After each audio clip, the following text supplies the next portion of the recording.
तो night watcher के इस एपिसोड की शुरुआत वहीं से होती है जहां से पिछला एपिसोड खत्म हुआ था, जब तीनों के बीच में बात होती है और एक डाउट निकल कर आता है कि शॉकैन जिस घर में गया था, जिस घर के बेसमेंट में एक अजीब सा आवाज आ रहा था, कहीं वहीं पे तो नहीं है बुड्ढे जिलियन का तीसरा फॉर्म।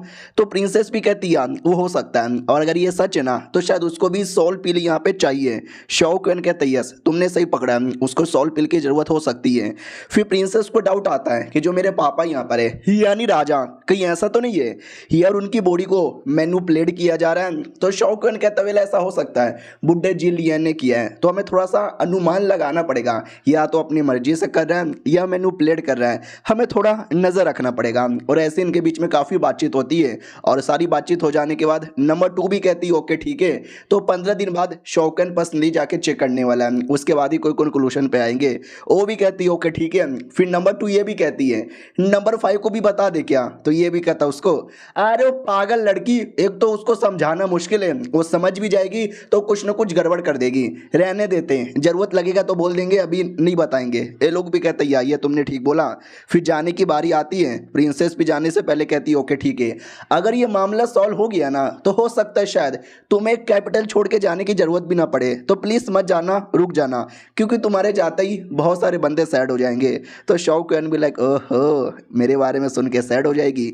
अब आते हैं अपने वाई गोंग की ओर, जो बैटल करने के लिए निकल चुका था, और क्या भाई आग लगा रहा है, मस्त एकदम पूरा बैंड बजा रहा है। याद है ना जब आखिरी बार वाई गोंग को दिखाया गया था, एक दुश्मन वाई गोंग को गंदी गंदी गाली दे रहा था, हराने के बारे में चैलेंज कर रहा था, वाई गोंग ने आते उसका गला काट दिया था, तो उसके सिटी पे तो कब्जा कर लेता है, उसके अलावा 7 अलग अलग सिटी पे कब्जा कर लेता है जो कि दुश्मन का सिटी था, और आगे बढ़े जा रहा है और दुश्मन के डीप एरिया के अंदर। तभी अपने एक सोल्जर आता है और कहता है शिट यार एक गड़बड़ हो गया है, एक रास्ता था जिसके द्वारा हमेशा हमारा सप्लाई हमारा खाना आता था, लेकिन अचानक से कई दिन हो गए कोई वहां से आ ही नहीं रहा, लगता है दुश्मनों ने उस रास्ते को ब्लॉक कर दिया है। अगर ऐसे ही चलेगा तो खाना पीना नहीं आएगा, और बिना खाना पीना का आगे बढ़ना और ज्यादा मुश्किल हो जाएगा, हमारे सोल्जर्स खाएंगे पिएंगे नहीं तो क्या यहाँ पे करेंगे। तो मुझे ऐसा लगता है हमें रुक जाना चाहिए, आगे चल के दुश्मन भी काफी स्ट्रांग हो जाएंगे।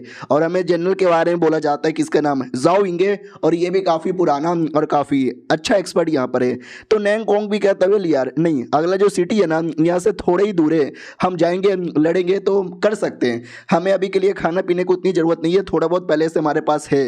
और सबसे इंपॉर्टेंट बात, हमें आराम नहीं करना, हमें रुकना नहीं है। हमने लगातार 7 सिटी पे कब्जा किया, क्यों, एक के बाद एक के बाद एक के बाद एक के बाद हम लड़ते गए। अगर हम बीच में कहीं भी रुक जाते ना तो शायद ये करना पॉसिबल नहीं था, और अब तुम कह रहे हो कि यहाँ पे रुक जाए, नहीं यार हम नहीं रुक सकते, हमें आगे बढ़ना यहाँ पे चाहिए, क्योंकि पापा ने यानी वाई गोंग ने हमेशा यही किया है, तो मेरा भी पूरा ध्यान यहीं पर है। बैटल ऐसे ही लड़ा जाता है और बैटल ऐसे ही किया जाता है। लेकिन जनरल भी लाइक नहीं यार हमारे पास है थोड़ा बहुत खाना, लेकिन उतना भी ज़्यादा यहाँ पे नहीं है कि हम ज़्यादा लंबे समय के लिए यहाँ पे टिक पाएंगे। और सबसे इंपॉर्टेंट बात, जो दुश्मन का अगला सिटी है ना वो मालूम है कहां पर है, माउंटेन के बीच में, जिसके चक्कर में उस पर अटैक करना बड़ा मुश्किल होता है और डिफेंस करना बड़ा आसान होता है। तो लोग आसानी से डिफेंस कर लेंगे, लेकिन हमें अटैक करना बहुत ज्यादा मुश्किल यहाँ पे हो जाएगा। समझे कि ना समझे, अगला जो सिटी है ना यांडू सिटी है, हमने जैसे 7 शहर पे कब्जा किया तो वहां के जासूस लोग यांडू सिटी में जाकर बता चुके रहेंगे कि संभल के रहो दुश्मन आने वाले हैं। तो उन लोगों ने पहले से प्रोटेक्शन और न जाने क्या क्या यहाँ पे लगा लिया होगा, यानी अगला यांडू सिटी का बैटल बहुत ही ज्यादा तगड़ा होगा। हम बिना किसी तैयारी के जाएंगे तो हालत यहाँ पे खराब हो जाएगा। अब ये सुनते ही बहुत सारे सोल्जर्स घबराने लगते हैं कि बात में तो पॉइंट यहाँ पर है, बिना ज्यादा सप्लाई का जाएंगे तो मुसीबत हो सकता है। तो वाई गोंग उनको डिटेल में बताने लगता है कि हम ऐसा करेंगे ऐसा करेंगे ऐसा करेंगे। हमें यांडू सिटी के बारे में भी बोला जाता है कि वाकई में यांडू सिटी माउंटेन के बीच में, जिसके चक्कर में दुश्मन लोग का अटैक करना मुश्किल नहीं लगभग नामुमकिन हो जाता है। आज से 1300 साल पहले एक दुश्मन था जिसने अटैक किया था और कब्जा कर लिया था, लेकिन लगभग 20 या 25 साल बाद वहां के लोगों ने उसको मार भगाया, और वापस तब से लेकर अभी तक है ना यांडू सिटी पे और कोई भी कब्जा यहाँ पे नहीं कर पाया।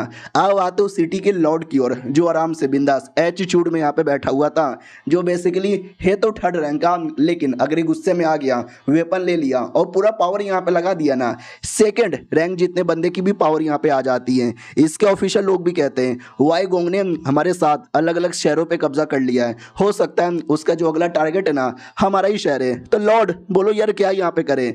तो पूछा भी जाता है उनके पास टोटल कितने बंदे, तो बोला जाता है लगभग 5,000 या 50,000 बंदे यहाँ पर होंगे और ऐसा लगता है उनके पास ज़्यादा सप्लाई भी नहीं है। यानी अगर वो आ भी गए तो इतने कम बंदों में और कम सप्लाई के अंदर मुझे लगता नहीं है हमारा कुछ बिगाड़ पाएंगे।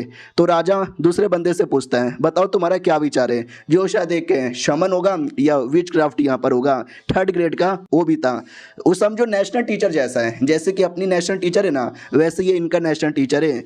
तो वो भी यही कहता है कि 50,000 की आर्मी, खाने पीने की भी कमी यहाँ पर है। हाँ, मुझे लगता नहीं है ज़्यादा कुछ कर पाएंगे। वो आ सकते हैं, बैटल कर सकते हैं, थोड़ा अटैक भी कर सकते हैं, लेकिन हमारी आर्मी बहुत ही ज़्यादा बड़ी है, हमारे पास बहुत सारा सप्लाई है, हमारे पास थोड़ा सा ज़्यादा एडवांटेज यहाँ पर है, तो हमें ज़्यादा डरने की ज़रूरत भी नहीं है। दूसरा भी कहता ही तो यार, हमको उनके रास्ते के बारे में खबर मिली थी, वहाँ पे अपने बंदे को भेज के उनका रास्ता ब्लॉक कर दिया, जिसके चक्कर में उनके पास खाना पीना ज़्यादा आ बिल्कुल भी नहीं रहा।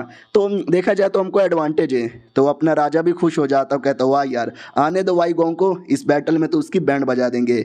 इनका नेशनल टीचर भी सोचता वाह यार, राजा खुश यहाँ पे लग रहे हैं, खुश तो मैं भी यहाँ पर हूँ। वाई गोंग जैसे चालाक आदमी को पकड़ना, उसको मारना, वो अपने 50,000 बंदे को लेकर यहाँ पे घुसेगा, यानी शेर के पिंजड़े में हाथ डालने के बराबर है। दूसरी ओर आते हैं जहाँ पे वाई गोंग रुक नहीं रहा था, आगे बढ़े जा रहा था, बैटल यहाँ पे किया जा रहा था और बहुत सारे दुश्मनों को मारे जा रहा था। रास्ते में जो 7 अलग अलग सिटी पे कब्जा किया था ना, वहाँ पे सोल्जर्स लोग को मारा था, लेकिन जो मासूम लोग है ना, उनको मारा नहीं था, उनको बस लूट लिया था। उनको लूटने के बाद है ना, काफी सारा सप्लाई आ चुका है, यानी देखा जाए लॉजिकली खाने पीने की उतनी कमी नहीं है जितनी कमी हमको यहाँ पे बोले जा रही है। प्लस सोल्जर्स का भी सपोर्ट यहाँ पे मिल रहा है और बीच में नैंग गोंग भी हेल्प यहाँ पे किया जा रहा है। वाई गोंग भी कहता है हमें उतना ही सामान ले जाना चाहिए जितना हमारे काम आ सकता है, उससे ज़्यादा बिल्कुल भी ना। नैंगोंग भी कहता ओके ठीक है, यानी हमारे पास खाने पीने की कमी नहीं ना है। वो भी कहता यस, हमारे पास कमी नहीं है, ना कभी कमी होगी। और ये चैप्टर यहीं पे खत्म हो जाता है, यानी उधर शाओ का अपना अलग मामला चल रहा है, इधर वाई गोंग भी रुक नहीं रहा। देखते हैं क्या होता है, मिलते हैं किसी और वीडियो में, जब तक के लिए बाय बाय।